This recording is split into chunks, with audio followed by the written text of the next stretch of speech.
10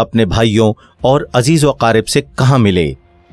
عروج رئیس نے کیا کارنامے انجام دیے کہ صلیبی خوف زدہ ہو گئے؟ صلیبی استاد اعظم نے کیوں صلیبی نائٹس کو ہدایت دی کہ عروج رئیس کو گرفتار کرنے کی مہم شروع کر دیں؟